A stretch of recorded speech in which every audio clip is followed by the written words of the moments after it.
नमस्कार दोस्तों। भारतीय अंतरिक्ष अनुसंधान संगठन यानी Indian space research organisation ISRO के प्रमुख एस सोमनाथ ने चंद्रयान 4 को लेकर एक बड़ा अपडेट दिया है। इसरो प्रमुख एस सोमनाथ ने कहा कि चंद्रयान प्रोग्राम के अगले कदम पर तेजी से काम चल रहा है, जो देश के मून एक्सप्लोरेशन को आगे बढ़ाएगा। उन्होंने कहा कि चंद्रयान 4 भारत के 2040 में चंद्रमा पर एक अंतरिक्ष यात्री उतारने के लक्ष्य को हासिल करने की दिशा में पहला कदम है, जिसकी जानकारी देते हुए एस सोमनाथ ने कहा कि चंद्रयान 4 एक अवधारणा है जिसे हम अब चंद्रयान सीरीज की निरंतरता के रूप में विकसित कर रहे हैं। माननीय प्रधानमंत्री जी ने घोषणा की है कि 2040 में भारतीय चंद्रमा पर उतरेगा, इसलिए यदि ऐसा करना है तो हमें विभिन्न प्रकार से निरंतर चंद्रमा की खोज जारी रखनी होगी। उन्होंने आगे कहा कि चंद्रयान 4 चंद्रमा पर एक यान से जाने और वहां की चीजें एकत्र करने और उसे पृथ्वी पर वापस लाने की दिशा में पहला कदम है। यह चंद्रमा पर जाने और पृथ्वी पर वापस आने के पूरे चक्र को दर्शाता है। इसरो रॉकेट और सैटेलाइट प्रोग्राम से लेकर टेक्नोलॉजी डेवलपमेंट प्रोजेक्ट्स तक कई अन्य प्रोजेक्ट्स पर काम कर रहे हैं, जिस पर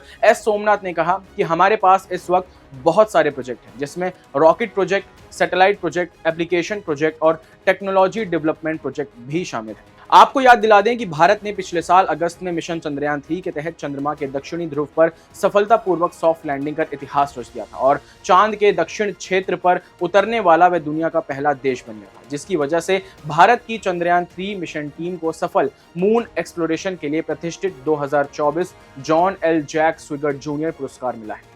कोलोराडो में एनुअल स्पेस सिंपोसियम के उद्घाटन समारोह के दौरान सोमवार को इसरो की ओर से ह्यूस्टन में भारत के कॉन्सुलेट जनरल डीसी मजनूनाथ ने यह पुरस्कार प्राप्त किया। स्पेस फाउंडेशन के मुख्य कार्यकारी अधिकारी हीदर प्रिंगल ने जनवरी में पुरस्कार की घोषणा के समय एक बयान में कहा था कि अंतरिक्ष में भारत का नेतृत्व दुनिया के लिए प्रेरणा है। उन्होंने कहा, संपूर्ण चंद्रयान 3 टीम के कार्य ने अंतरिक्ष अन्वेषण के स्तर को फिर से बढ़ा दिया है। उनकी उल्लेखनीय चंद्र लैंडिंग पर हम सभी के लिए एक मॉडल है। बधाई हो, और हम ये देखने के लिए इंतजार नहीं कर सकते हैं कि आप आगे क्या करते हैं। चंद्रयान 3 को सफलतापूर्वक चांद की सतह पर उतारने वाला भारत ऐसा करने वाला अमेरिका, रूस, चीन के बाद चौथा देश बना था। 2024 की शुरुआत में भारत का सौर्य मिशन आदित्य L1 भी सफल रहा। अब इस साल भारत का सबसे महत्वाकांक्षी मिशन गगनयान है। इस मिशन पर भारत 3 दिन के लिए अपने एस्ट्रोनॉट को स्पेस में भेजेगा। पहले से तय कार्यक्रम के अनुसार जुलाई में इस मिशन को अंजाम दिया जाएगा। आप क्या सोचते हैं इस बारे में हमें कमेंट करके जरूर बताएं। अभी के लिए फिलहाल बस इतना ही। मुझे दीजिए इजाजत। देखते रहिए क्लिक इंडिया। धन्यवाद।